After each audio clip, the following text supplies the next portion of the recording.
Hello, everyone.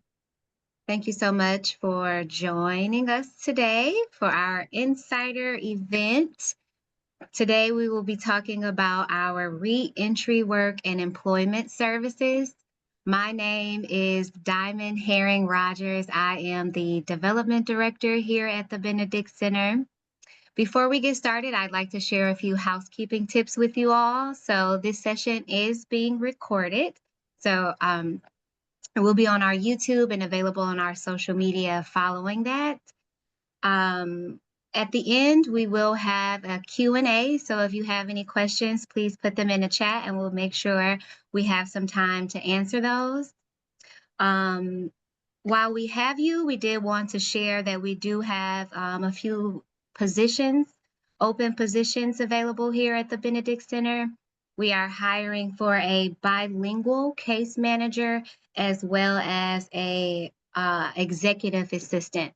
Those will be available on our website, but they are currently listed on Indeed. So I would like to hand it over to our Director of Programming and Operations, Belinda Hughes. Hello, everyone. Thank you for making time in your busy schedules to be with us today for our insider look. We're going to go behind the scenes with our reentry work located at the Community Reintegration Center.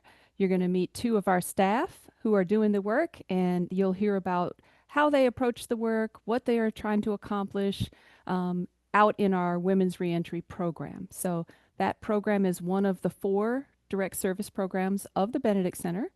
And they work both at the women's dorms at the Community Reintegration Center and out into the community and into our outpatient program, helping women bridge back into the community more successfully and seamlessly, either to our outpatient program or the outpatient services of each client's choice. So thank you all for being here.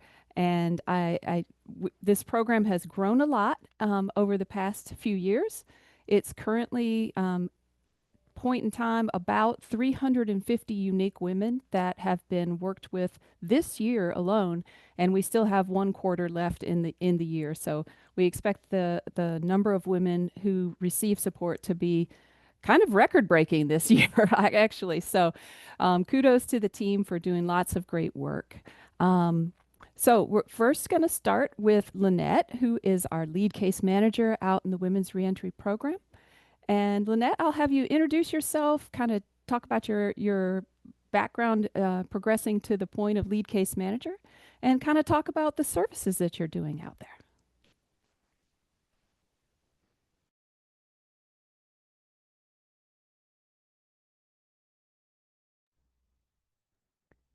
I can't Lynette, hear can you Lynette. unmute yourself? Okay. Yeah, I'm gonna do that over. There we go. Run it No back, worries. sorry. Take 2. Good afternoon, everybody. I'm Lynette. As Melinda said, I am the lead reentry case manager out at the CRC for the Benedict Center. I started at the Benedict Center in August of 2022 as an intern. When I finished my internship and I was close to graduation, I was actually asked to stay on as part-time receptionist. So I began as an employee as a part-time receptionist. Got my certification to become peer support specialist. So I was hired on full-time as a peer support specialist. Then I got my chance at working in reentry. I was going there 1 day a week to do peer support, and a reentry specialist position opened. So they hired me for that. So I transitioned from the main site to the CRC. And then I became a case manager. And very, very recently, I became the lead case manager. So, yeah, lots of gratitude to the Benedict Center for their help with getting me where I'm at professionally. Excellent. So what's a day in the life or in a given week? What are some of the things that you're doing with the women that are in the dorms out at the CRC? So case management wise, we do it's a vast array of things. We can do everything from I write support letters for them to take to court, link them with public defenders, do intake so they can get a public defender assigned, because that's a big barrier sometimes for them, especially right now. Courts are really full and understaffed. Link them with their agents, coordinate with their agents for treatment or services when they do get released. anything from social security card, birth certificate, ID, getting started on their insurance, getting their food share applications restarted, doctor's appointments for when they get out. I also meet with them at the main site once a week and do the intake here to get them started with services at the main site. And that is my biggest hope, is that we have enough impact on them while they're incarcerated that they want to continue to work with us when we're out. So it's nice to have, I feel that it's nice for them to come here and see a friendly face, someone that they already know. Is much easier chance of them walking through the doors at the main site than if they didn't know someone. So I really like being able to help them with that. Any resources they might need. I talk a lot with child welfare case managers to let them know how the client is doing while they're in, if they're trying to get their children back. Um, Services when they get out, residential bed treatments, MAT program, anything that they need, clothing, food, anything that they need to get restarted in life, with and eliminate as many barriers as possible. And if I don't have an answer, I always tell them we will find the answer together. Perfect.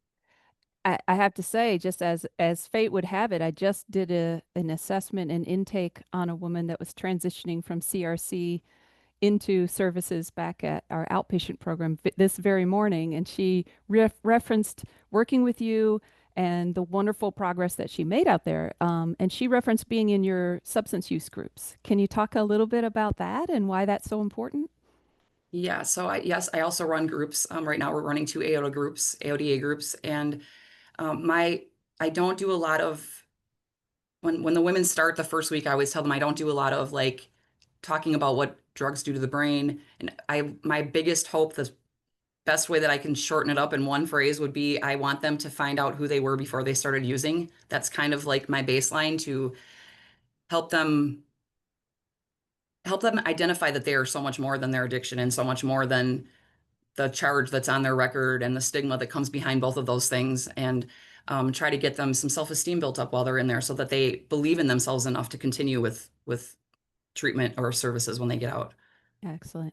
Excellent. I know that we do sort of half groups or 6 session groups, 6 to sometimes 8 sessions while they're at the CRC.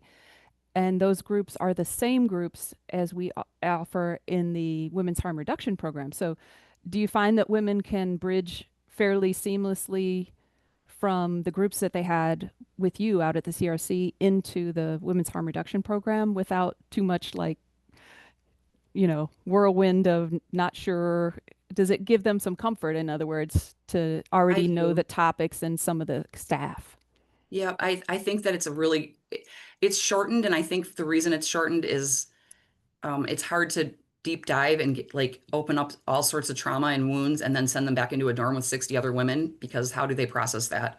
Right. And what could go behind all of that? They could be in more trouble, or it could trigger many different things could happen behind that. We do walk out with them if they get triggered during the sessions and have one-on-ones. I've had people that drop out of group and just continue with me one-on-one if it's too much for them. But I think Mhm. it's a great way to start. I think the curriculum seamlessly flows into the next one, and it gives them they get used to what a group setting is like as well before they come down here. Excellent. What are the other groups that the program can offer or has offered in the past? Beyond violence is like anger management, but specifically tailored for women that are incarcerated. Um, Whether that's being a victim of violence or struggling with anger themselves. Um, Seeking safety, moving on. Those are both trauma-based groups. Again, we don't super deep dive, but I feel most of the women that I work with has either aorta issues or mental health or both, 99.9%. So starting to talk about the trauma while they're in and have staff to support that can also hopefully help them transition to continue to do that when they get out. Parenting, we have someone else that comes in that does parenting, employment, as you'll hear about later in this meeting. Um, Pop-up workshops for legal advocacy. We have, yeah, I think I covered them all. Yeah, yeah. I know the legal advocacy we haven't talked about in depth, but I know that over the past several years, more and more women are at the CRC pre-trial, meaning that they haven't been, convicted yet or sentenced yet. So they're with us a little bit shorter term, right? So what sort of, I know that Julia does those services, but what are some of the legal advocacy workshops or um, help that we provide? What are we trying to accomplish with that when they're I think pretrial?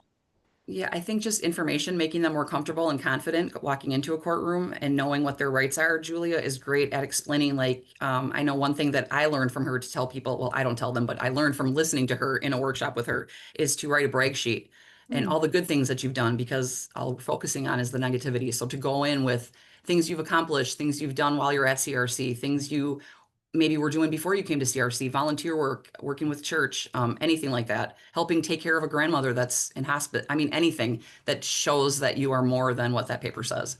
right. She does probation 101, I believe she calls it, which is walking them all the way through probation. A lot of people, I think it's sad, but a lot of women are not educated on what their rights are on probation, and they just Right. whatever they're told, that's what they take, and they don't have to. There's options sometimes. Yeah. And I think, if they're pretrial, they have a unique opportunity.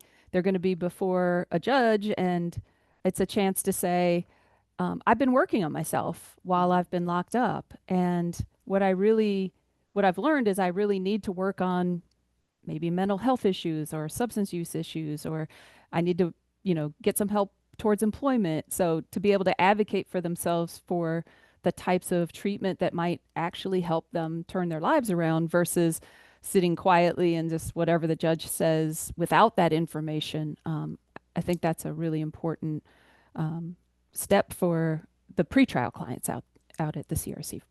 Yep. And also just to, it's not legal advocacy, but the support letters that I write, that's why I feel like they're pretty impactful.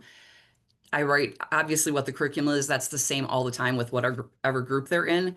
But I like to write something specific that I know about that person to make them see them as a person and not just, again, I know I feel like I'm being repetitive, but the stigma behind addiction and the, criminality is so harsh that I like Yeah. to have them see them as who they are when they walk in, that they're so much more than that. So Absolutely. Absolutely. Well, thank you for all the great work that you're doing. And we, as you mentioned, we're going to learn a little bit more about all the employment services that are being offered at the CRC from Angel, who will introduce herself next and talk a little bit about the work that's at the CRC that she's doing there and how she also helps clients bridge into our outpatient service program. So, Angel, if you could share a little bit with us. Absolutely. Well, good afternoon, everyone. My name is Angel Bell, and I do have a background history and work history in behavioral health and substance abuse counseling services, being able to provide case management services here at the Benedict Center as the employment specialist with that actual position, that role. It's really big shoes to fill, and I am really, really grateful to be able to fill those shoes by helping those that are impacted by the criminal justice system, specifically the women that we currently work with. And so I've been here at the Benedict Center for 4 months now, and I've really enjoyed my journey here in working with those that make the impact and the people that we actually serve daily.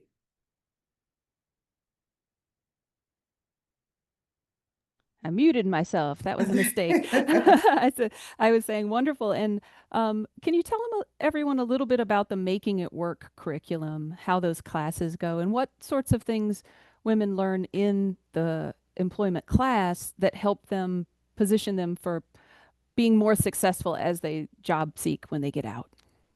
Well, the Making It Work curriculum is specifically geared towards individuals who do have a criminal background history. So it gives them the opportunity to see and interact with the various different scenarios that are given in the book.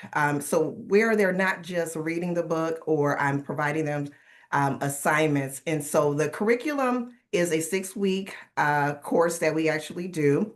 And with that curriculum, they're learning their various different behaviors, being able to interact when it comes to working, as well as being able to learn how to explain their criminal background history, being that now this might have been their first charge, or it might have been a multi-charges, right, that they might have on their background. And so a lot of the women don't know how to go about seeking employment. And so the Making It Work curriculum actually gives more guidance on that. And within the 6-week breakdown, we work on building the resume, being able to take a look at good and bad resumes, what is actually needed on a resume, how to apply for jobs, as well as how to complete an actual job application, providing them with opportunities of being able to take up various different training programs as well. And so after completion of the actual curriculum and the actual class, they have the opportunity, they're given a laptop, which is an incentive for them. I think is a really, really great opportunity to motivate them to be able to, hey, I got a laptop that I can utilize for my job search, as well as being able to receive a letter. This letter is the support letter for them with verifying that they completed these courses and that they actually had the opportunity to successfully complete the courses to prove in court that, hey, this is what I am doing differently. This is the courses that I have taken to help me better myself upon release. Excellent. I know that in addition to the classes, you also provide a great deal of one-on-one support, both at the CRC and out into the community. What would you say? I mean, because some people might think, well, okay, they take the class, they get the laptop, no problem. They should be able to do it on their own from there on out. But what are some of the maybe the confidence things that you help support, or what's that one-on-one role in terms of employment seeking? What are some of the things that women might benefit from with that one-on-one approach?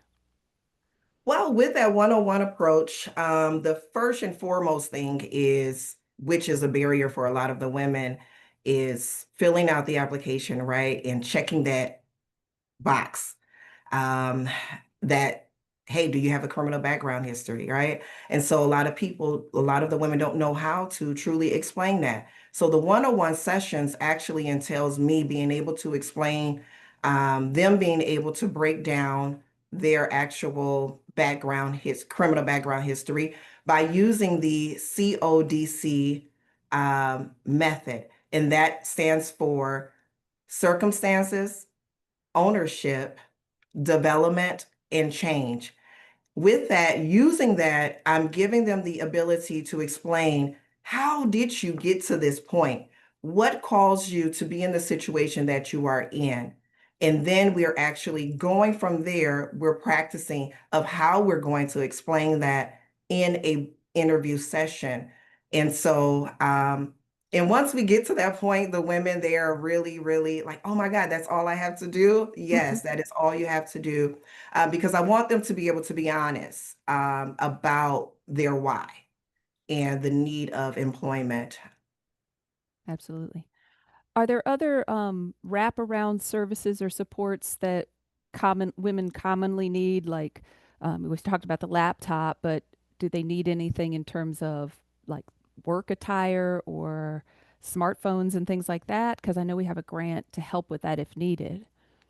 Yes, and so as we all know that most of the women, when they enter into the criminal justice system or incarceration, they might go in with everything but come out with nothing.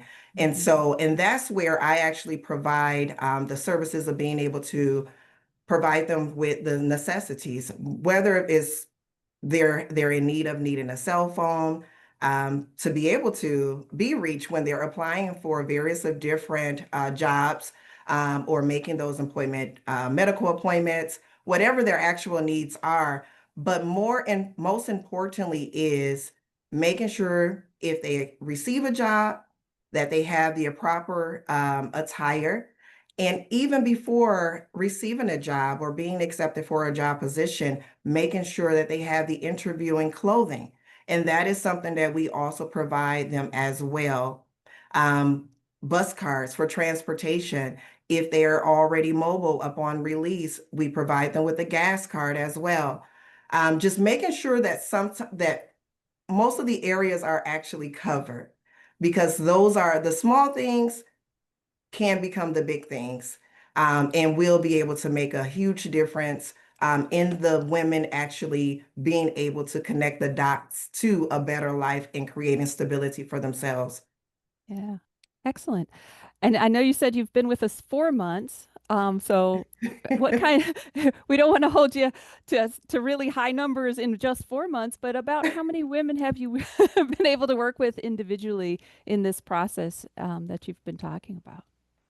Well, Ballpark. individually, a total of 34 women. Oh, okay.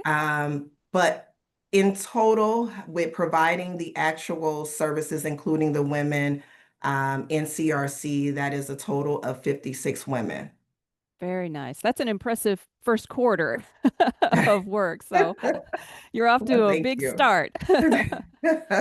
Excellent. Thank you. Excellent. Well, and thank you for sharing about your work at CRC and off into the community as well. You're welcome. Thank you. All right. So another thing I was hoping that we could kind of spend a little bit of time on is, we talk about the what of the work, and we know there's a lot of case management happening, a lot of group work happening out there, and classes, some workshops on legal topics, and a lot of emotional support, of course, because the women are locked up in dorms that have 60 women per dorm, so it can be quite an overwhelming and/or just kind of being away from home and kind of dealing with a lot of interpersonal stuff with Mhm. 59 other individuals in the same space. So I want to kind of pan it back a little bit for each of you because I know you already, but for our audience members, like you have to come with a certain amount of like passion for this work, I imagine. You guys also are working sort of behind the walls and you're in an incarcerated environment with the women while you're working with them. What are you let's start with Lynette. I'll just go in the same order. Lynette, what drew you to this work and what are you hoping to bring to the women? Like what's most important to you that the women receive while they're part of the women's reentry program? There we go. That button is really Uh, difficult for the me for mute some thing, I reason. know, me too. Jeez.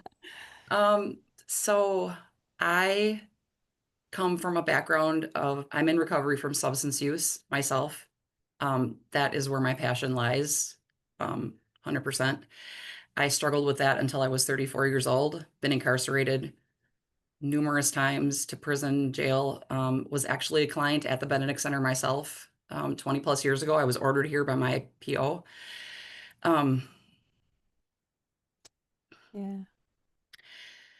ooh, so the work is so humbling to be able to go back and give back when so many people got me to the place that I'm at is unlike anything I have ever experienced and ever will again. And I don't take it lightly. I know that I know it's not my job to fix anybody, but I know how important it is to have support and compassion from someone when you are so down in your life and you feel like you're never going to get out of it. It is so important to let people know they are seen and heard and so much more than their disease and the crime that they committed. And they have so much to offer the world. Every day that I drive in the parking lot and drive out on my own accord, I don't take it lightly. Every day, I'm like, oh my God, I'm going to work at CRC. Hmm. So, what I hope to give the women is hope. My favorite thing about my job is to give them hope. Like it's it's so beautiful to watch. A lot of times they'll walk in the office to speak with me and you can just see the walls up. And when I first started the job, that was kind of intimidating to me. But usually the people that walk in the hardest are the softest when you get to know them, I've learned. And when they are treated like a human being, they respond like a human being. They don't, the walls come down and it's just human to human interaction. It's just the way the whole world should be operating is just people talking to people and trying to get each other through life because life is hard. And everybody needs help sometimes. And I never thought that I would be turning my darkest days into a purpose. So it's really beautiful to let them know, like, this could be your springboard for who knows what this is the reason that you are here for. And I know that might be a little bit too like fluffy and all that stuff, but I fully believe that, and I believe that that is one of my greatest assets, that I was given to help work with them. So I want to spread hope and let them know that they're capable, and there's people that believe in them at the Benedict Center. Like, if you don't have the support from family because they're using or they're mentally ill themselves or they've given up on you, come to the Benedict Center and we will walk alongside you, right where you're at, you know? Excellent. Yeah, excellent. Um, the I mentioned earlier the person I did an assessment with this morning. She referenced that not that she would ever wish to necessarily get locked up, but that time, the thing that she's grateful for about that time was that she was able to connect in that supported way that you're describing, and that gave her the courage and strength to look at herself, and really think about what do I need to do differently when I get out. And I think you must have rubbed off on her a little bit because she also is going to pursue, once she's done working in her probationary period out in the community, peer support certification.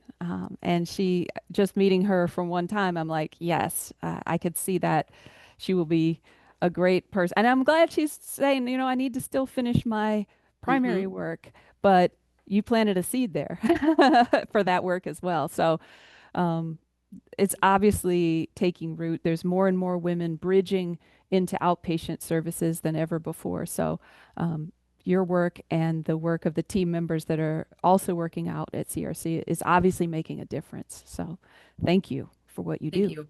Thank you. Angel, sort of same question. Like, what drew you to this work? What makes you passionate about it? And what are you hoping the women take away from your work with them out at the CRC? Well, just my actual lived experience and family background. That is what actually drew me to the ability of learning more about substance abuse counseling.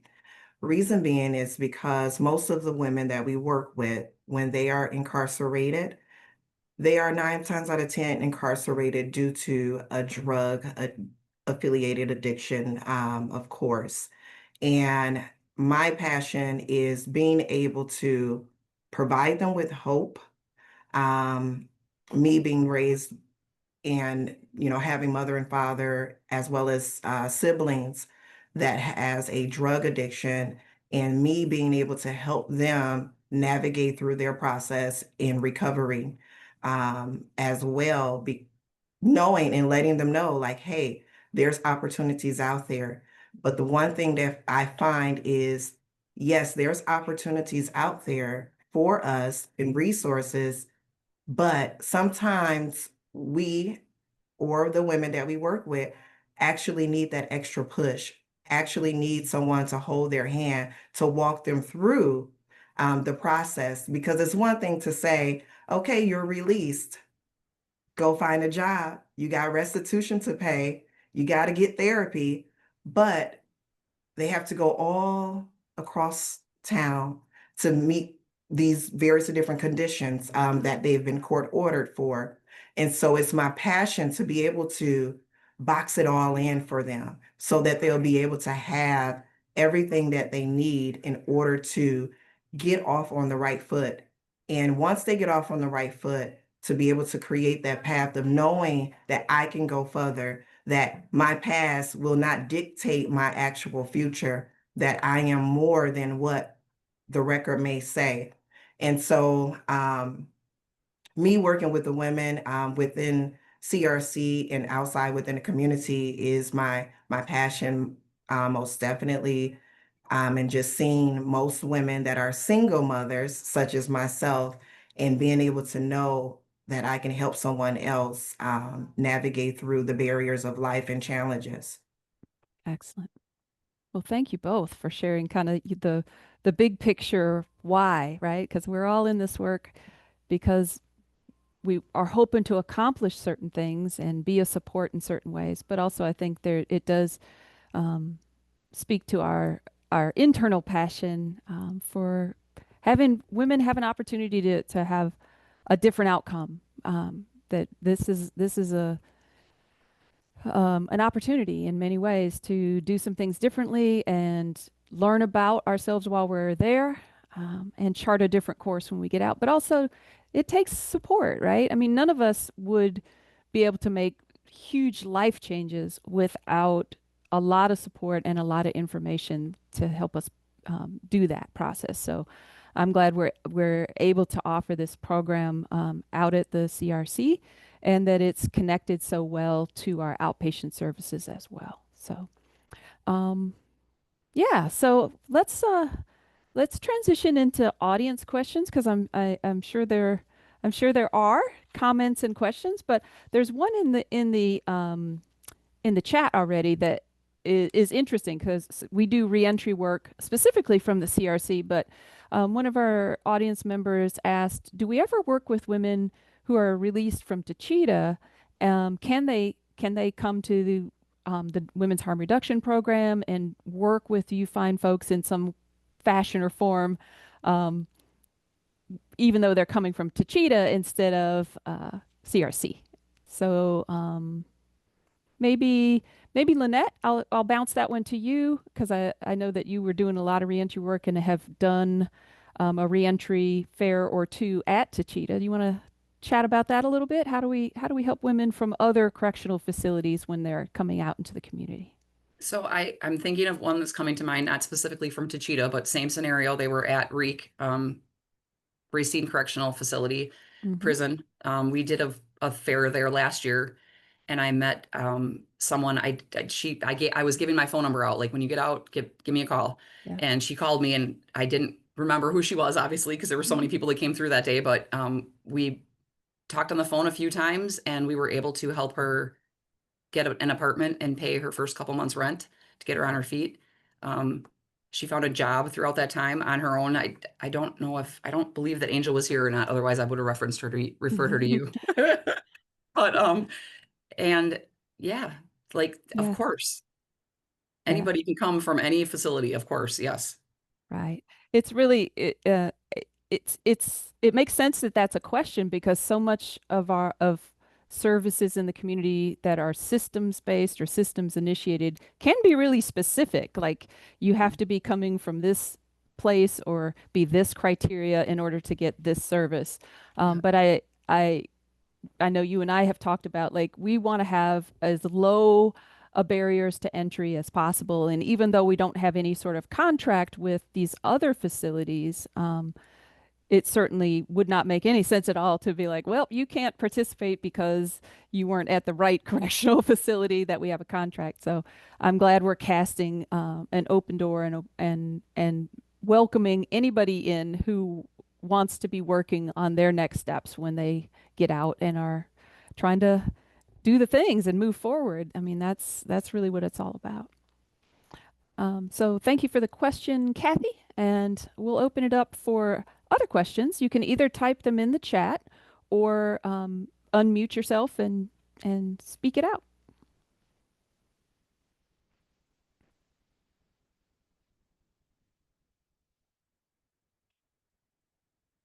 Hi, this is Margaret.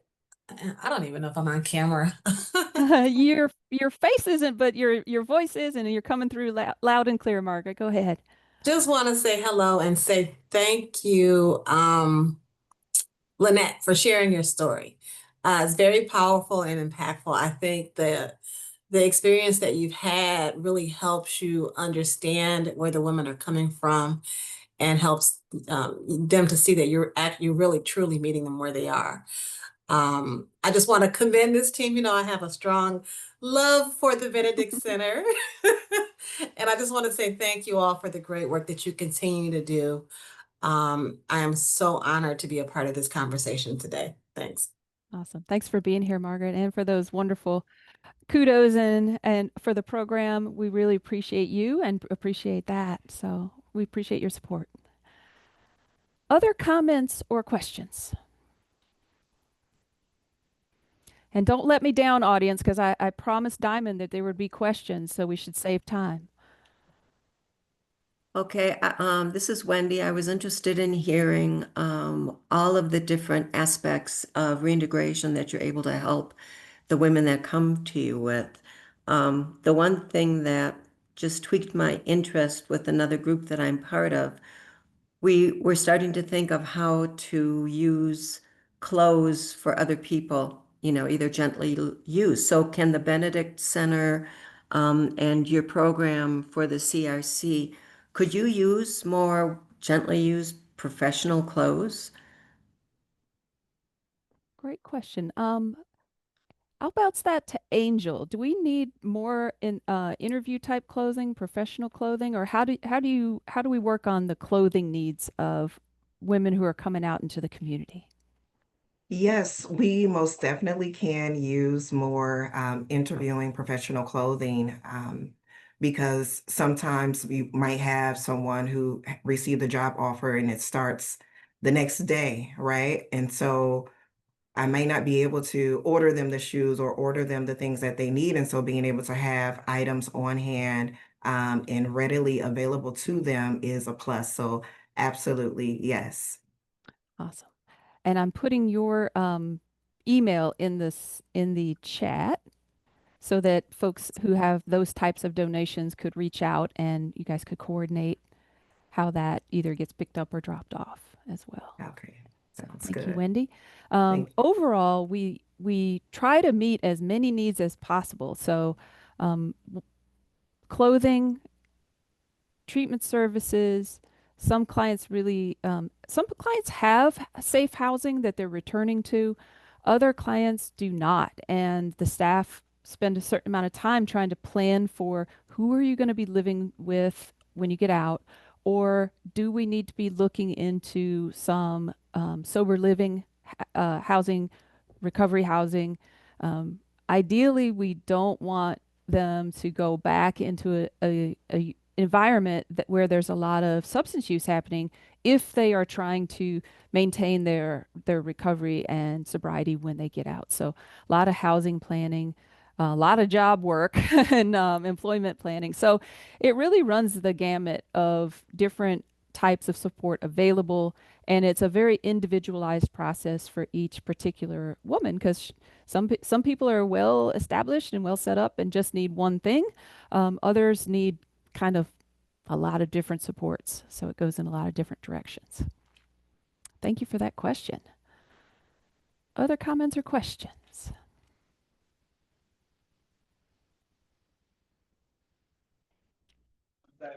I have more of a statement as opposed to a question. Well, maybe a little of both. Okay, Erin. And you guys can hear me okay, right? Yep, coming through Okay. loud and clear. Perfect. So my name's Erin Hines. I work at Community Medical Services. It's a daily dosing methadone and Suboxone clinic. Also, I apologize. I'm eating right now. So It's lunchtime. I mean, right? So what we do with community medical services is we're also in the CRC and the Milwaukee County Jail. We do a program called Behind the Walls, where it's individuals who come in that struggle with opiate use disorder, and we either get them continued with the medication they already started or get them started on Suboxone or methadone to kind of continue their journey of recovery. One thing that I can say with working with the peers and the women, obviously specifically, is that they absolutely rant and rave about the program through the Benedict Center. They absolutely love it. And so I definitely have seen the positive work that you guys are doing, hearing it firsthand from the women that are going through it, and then the opportunities that it is created for them as they leave. Because I'm also system impacted. I was incarcerated for 7 years myself, as well as opiate addiction. So when I speak with these women, you're really seeing that the reentry process is starting as soon as they get there. And that's really what reentry is all about. So I just want to say thank you. And then in the future, if there's any way to collaborate, I suppose, between the two programs that are both operating at CRC because they do kind of intertwine. I would definitely love to build a partnership like that along the way too. So just wanted to thank you all for the work that you're doing. Awesome. Awesome. And thank you, Erin, for your work as well and for the offer. And we will we will definitely be taking you up on that. I know our sisters program of the Benedict Center collaborates quite a bit with CMS. So I love the idea of us collaborating more intentionally within the CRC and beyond. So we'll be Right. following up with you Just for sure. And thank you for yeah. the kudos and the sort of testimonial about Yes, that they you're hearing really good things. they really really love it. Like I mean most of the time when I'm meeting with people, they're kind of like not sure what programs are available to them, this, that, the other, but whenever it comes to the Benedict Center, they are just like, I'm getting this done and I'm getting that done, and they help me with my resume and I get a laptop, like all these things, and they're so excited. And as Excellent. somebody that's come home from incarceration, seeing that they have these things at their fingertips, it's just gonna be better for everybody. So that's awesome. Thank you. Thank Appreciate you. that. I always say as a program lead, like, we love to hear the good stuff. We need to hear where we're not quite doing everything maybe that we need to be doing or want to be doing, or if something goes a little bit awry, we need to hear that stuff, but it's always great to hear the positive feedback as well. And we get to hear a lot of that as well. So okay, let's see. We've got another question from Terry. I volunteer at both the jail and the Women's Correctional Center. In both facilities, I often meet with women who have no housing. Oh, yes, such a challenge right now. Would it be appropriate to refer these women to the Benedict Center to help finding housing? Um, so potentially yes, and I want to set um, a reasonable expectation. So we are in the same boat probably that you are, Terry, that affordable housing has become as rare as unicorns. And oftentimes, in the past, we have relied a lot more on some of the county housing vouchers for rapid rehousing, um, returning to home, and then potentially permanent supportive housing if that fits the client's need. Um, those things, it's just a really hard time for housing right now in Milwaukee and elsewhere. So we don't have, I don't want to paint the picture that we have our own housing building, for example, but we do have some resources for returning women who are reentering.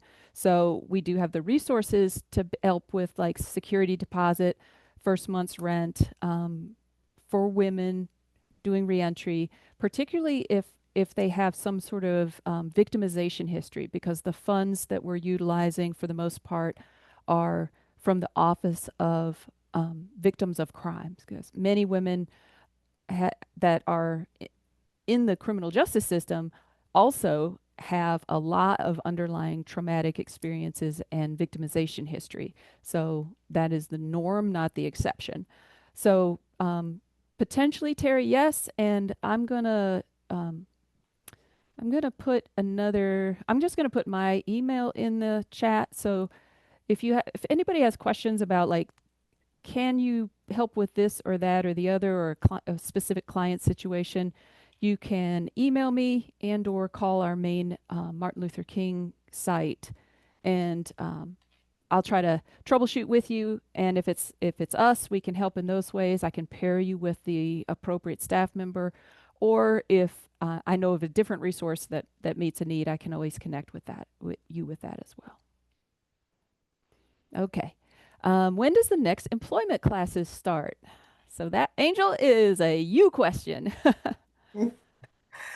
Well, so with the next employment class starting at CRC, that will be starting in 2026. We're still working out that actual schedule because we just launched the second class that I did on November. So in Yeah, just last week, I November think. 11th, I Yep. believe. So And so that class actually goes until December 23rd. So they'll be completing and graduating from there. But what I do want to say is if the individuals is outside of the four walls of the jail, they have the ability to come here to the MLK location, 1849 North Martin Luther King Drive, to our center, and I'll be able to work with them one-on-one. And what that one-on-one actually look like is me being able to meet with them, providing a pre-screening questionnaire with them. That way I can actually assess their actual needs for employment, and as well as being able to identify what their background is, their skills, their interests, and any other barriers such as educational barriers. Maybe they need their HSCD or GED. I actually will refer them out and walking them through the process. And so in my time, I also created a 4-week employment module to work with those that are that comes to the center to work with them one-on-one. And that what that model actually looked like is a 30-day accountability plan and being able to hold them accountable also with working with them and coaching them over the course of 30 days. So we don't have an employment class as of right now here at this location at the main site.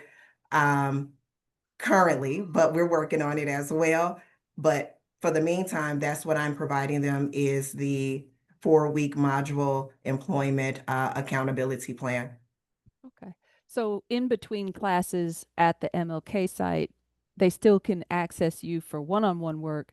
And I know that you sort of alternate back and forth classes at the CRC and then a class in the community back and forth so that everybody has opportunity, right? Absolutely, yes. Excellent. Wonderful. Thank you. You're welcome. Other questions or comments?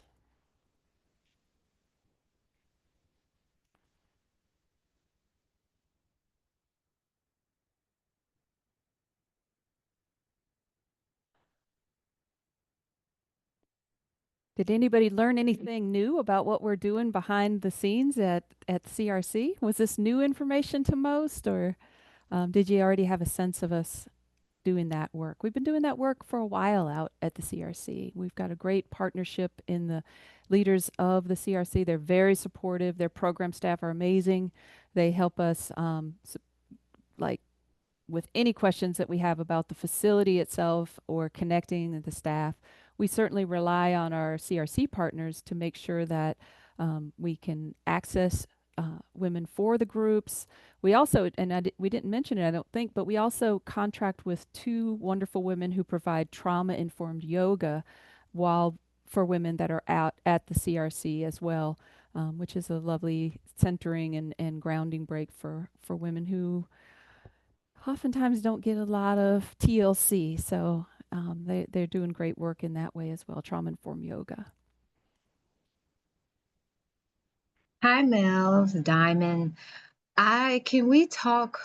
So I'm also fairly new to the Benedict Center, and what some of the things that I love is how we have the individualized approach to supporting each of our women. But what I've learned as we've worked on preparing for today's presentation is when the women come to are in the Community Reintegration Center and we are providing services to them, it is at will. So it's not a requirement. Can we talk more about how we present to them and how that introduction happens? Yeah, for sure. Thank you for bringing that up.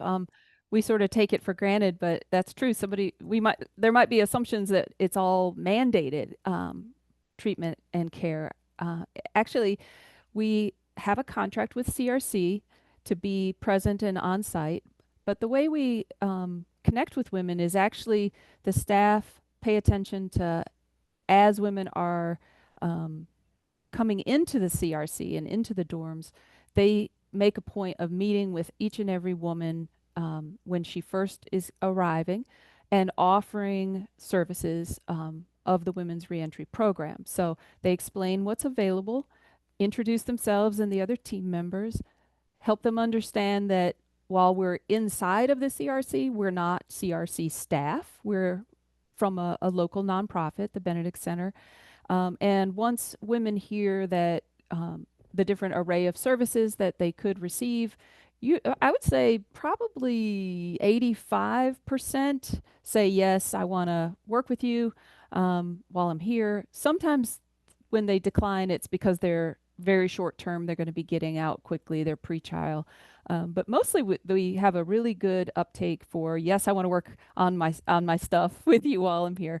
And then that flows very naturally then into our intake process, which we keep, as limited as possible so that there's not barriers, but that gets women rolling into the individual work, case management, the groups, and reentry planning. So even if we have a very short amount of time that we can work with a person, we can do good reentry planning in that time on a one-on-one basis. So that's how the folks come in. And like I said, in this calendar year, the program has already had conversations with 350-ish women, and many of them have ended up engaging further in either case management or groups or both. So thank you for that question, Diamond. It's all voluntary. Kathy has put something in the chat. Yes, this is informative. Some parts are new. What is inspirational is the passion and dedication of persons supporting the women. Yes, I agree. Thank you, Lynette and Angel, for sharing your big whys and the passion that you bring to the work every day, because that is the special sauce of working with people. Like, we can have the best curricula in the world, and great resources that we're trying to connect women to, but if that staff member connection isn't positive and encouraging and non-judgmental, I think all the good curricula kind of doesn't have its same effect, because it really is a person-to-person connection that's being made.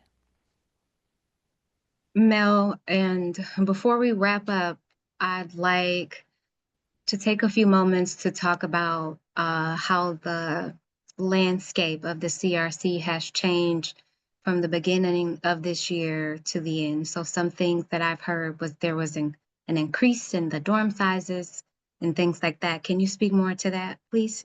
Yeah, thank you. Well, for the longest time, since the COVID pandemic, when the dorms were pretty much closed, we were building up, and we had stabilized at about 2 dorms of 60 women each. So we were working with potentially 120 women at a time. And recently, in the past, say, 6 months, it's really been increasing a lot. So now there's a third dorm of 60 as well. And I know that part of that, or my impression is that part of that increase is that there are more overflow residents coming out of county jail, that they're trying to keep the numbers within the guidelines that in terms of number of residents. And so that has led to more individuals being transferred to the CRC. So we are trying to make sure that we still stay within our goals of having contact with every person and offering services. But instead of 2 dorms that we're juggling services for, now it's 3. Wendy's asking, do we have any connection or sharing with Project Return? Yes, we do. We are in a lot of the same circles and meetings and share ideas. So we're very familiar with them and their staff, and they, I think, are very familiar with us too, doing great work in the Milwaukee communities as well. Yeah. We actually, Benedict Center and this program also collaborate with a lot of different partners. We already talked about community medical services, but we also have some relationships with like Vivant Health, Progressive Health Center, which the staff at Progressive stepped forward to be a medical home for anybody who's coming out into the community who doesn't already have a primary doctor, or primary clinic that they're used to going to. And Progressive has both medical and behavioral health, so it's a nice one-stop shop. Vivint, and then our sisters program has a lot of relationships for testing and treatment. So we really, because we have 4 different direct service programs, we have a lot of different collaborators that we work with and then serve on different panels and committees on as well.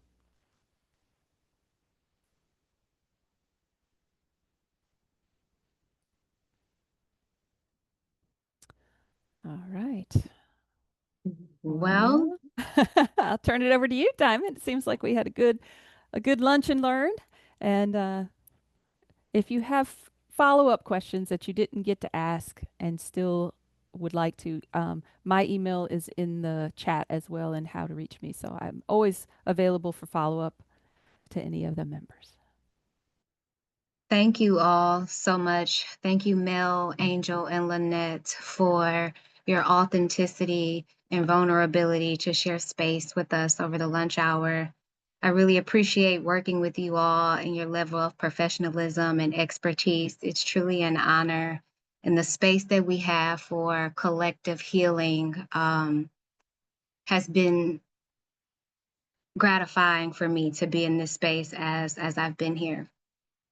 So the recording will be available to you all. We'll send an email to all registered guests, and it'll also be available on our website and via social media. Please follow us at Benedict Center.